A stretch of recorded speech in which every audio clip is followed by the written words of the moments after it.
The woman stared at the small, unassuming bottle in her hand, her heart pounding. She had been slipping its contents into her mother in law's food for 3 weeks now. But now, she didn't want her to die. It all started with hatred.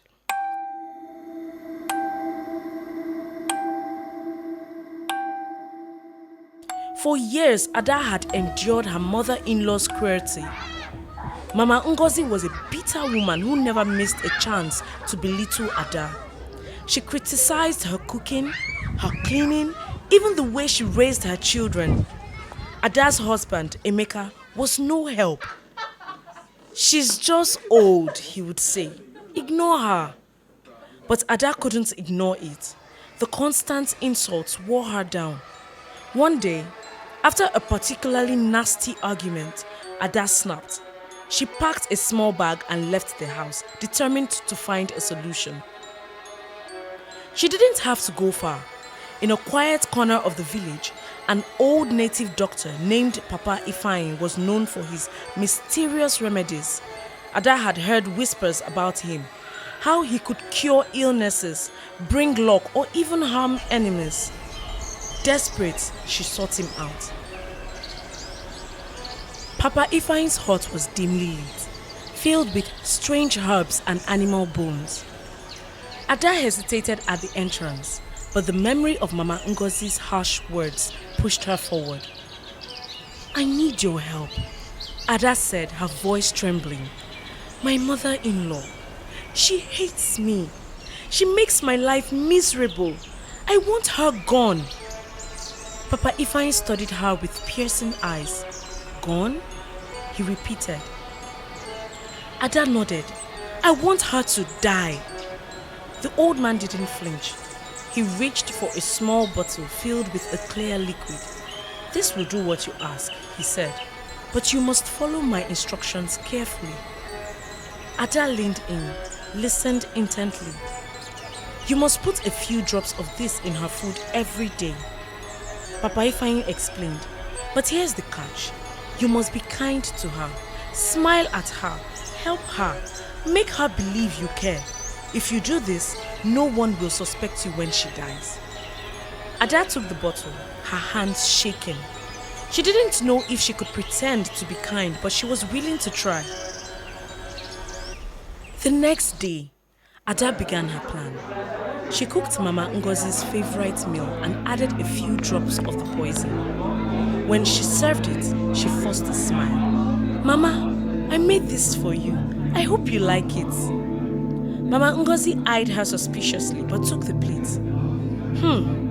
We'll see." Ada held her breath, waiting for a reaction, but nothing happened. Mama Ngozi ate the food and went about her day as usual. Day after day, Ada continued. She cooked, cleaned, and smiled, all while secretly poisoning her mother-in-law. At first, it was hard. Mama Ngozi's insults didn't stop, and Ada had to bite her tongue to keep from lashing out. But something strange happened. By the end of the first week, Mama Ngozi's tone began to soften. She still criticized Ada, but there was less venom in her words. Ada noticed but didn't think much of it. She was too focused on her plan. By the second week, Mama Ngozi started saying thank you when Ada served her meals. She even complimented Ada's cooking once. Ada was shocked but didn't let it show. She kept smiling, kept being kind, and kept adding the poison. By the third week, Mama Ngozi was a different person. She smiled at Ada, offered to help with chores, and even defended her when Emeka made a snide remark. Ada couldn't believe it. The woman who had made her life hell was now treating her like a daughter. But Ada's relief was short-lived. As the fourth week approached, panic set in. Mama Ngozi wasn't supposed to change. She was supposed to die.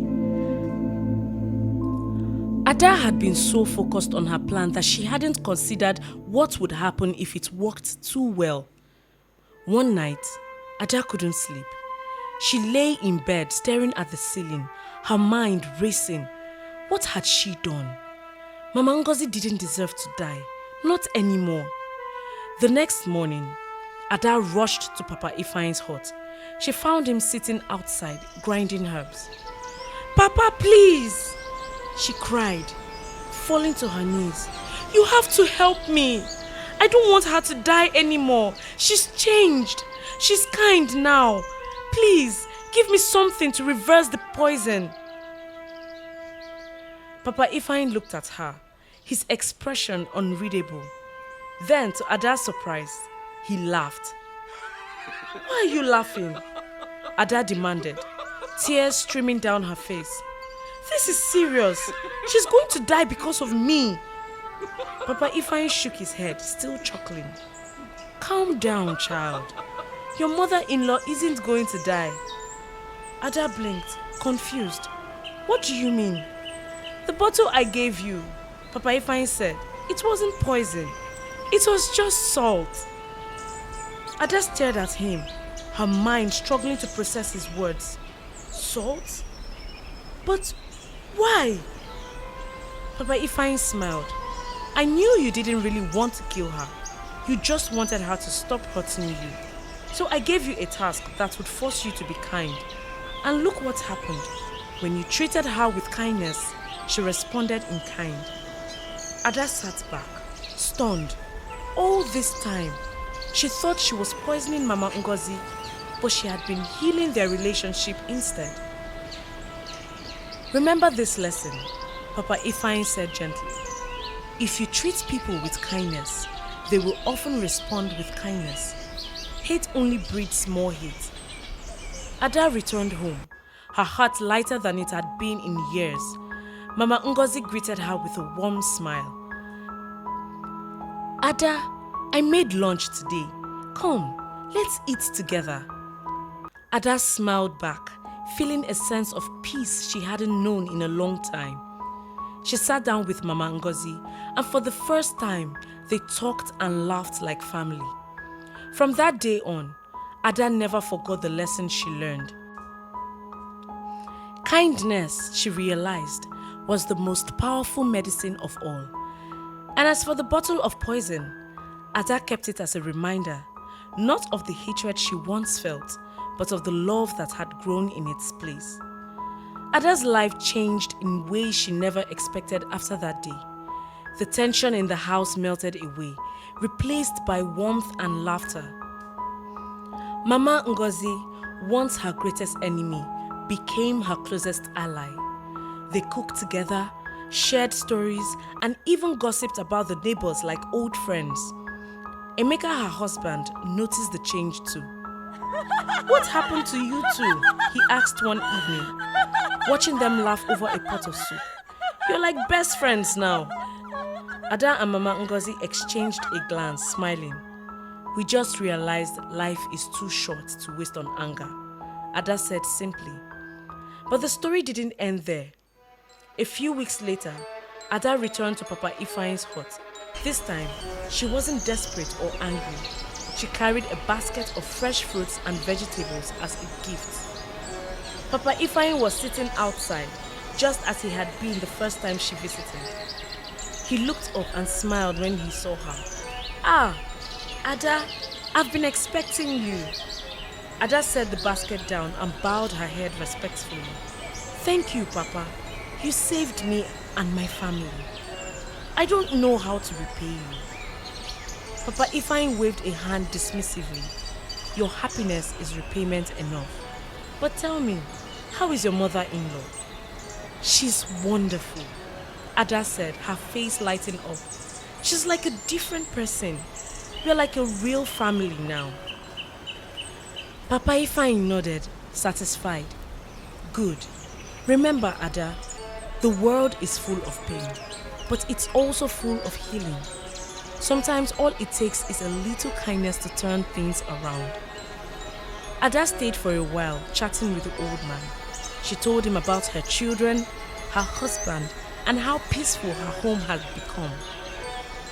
Papa Ifeanyi listened patiently, offering bits of wisdom here and there. As she prepared to leave, Ada hesitated. Papa, can I ask you something? Of course, he said. Why did you help me? You could have given me real poison. You could have taken advantage of my anger, but you didn't. Why? Papa Ifeanyi smiled, his eyes twinkling. Because I've lived long enough to know that hate only destroys the person who carries it. You came to me with hate in your heart, but I saw something else. A woman who just wanted peace. I gave you a chance to find that peace, and you took it. That's all. Ada felt tears welling up in her eyes. She bowed deeply, her gratitude overwhelming. Thank you, Papa. I'll never forget what you've done for me. Papa Ifeanyi patted her shoulder gently. Go home, Ada. Live your life with love and teach others to do the same. Ada left the hut that day with her heart full of hope. She walked through the village, greeting everyone she passed with a smile. People noticed the change in her too. They whispered about how Ada, once so quiet and withdrawn, now radiated joy. When she got home, Mama Ngozi was waiting for her. Where have you been? She asked, pretending to scold her. I went to see Papa Ifeanyi, Ada said, setting down her basket. Mama Ngozi's eyes widened. The native doctor? Why? Ada hesitated, then decided to tell her the truth. She explained everything, how she had gone to Papa Ifeanyi for poison, how she had been slipping salt into Mama Ngozi's food, and how their relationship had transformed. Mama Ngozi listened in silence, her expression unreadable. When Ada finished, she expected anger or disappointment. Instead, Mama Ngozi burst into tears. I am so sorry, Ada, she sobbed. I never realized how much I hurt you. I was bitter and angry, and I took it out on you. Can you ever forgive me? Ada pulled her into a tight hug. Of course, Mama. We are family, and family forgives. From that day on, their bond grew even stronger. Mama Ngozi became a second mother to Ada, and Ada cherished her like her own. Together, they worked to create a home filled with love and understanding.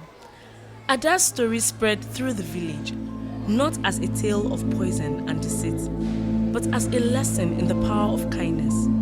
People began to visit Papa Ifeanyi, not for curses or revenge, but for guidance and healing. Years later, when Ada's children were grown and Mama Ngozi had passed away peacefully of old age, Ada often thought back to that small bottle of poison. It had been the start of a new chapter in her life, a chapter filled with love, forgiveness, and the understanding that sometimes the greatest changes come from the simplest acts of kindness. And whenever she felt overwhelmed or angry, Ada would remember Papa Ifeanyi's words. If you treat people with kindness, they will often respond with kindness. Hate only breeds more hate. It was a lesson she carried with her always, a reminder that even in the darkest moments, there is always a way to find the light.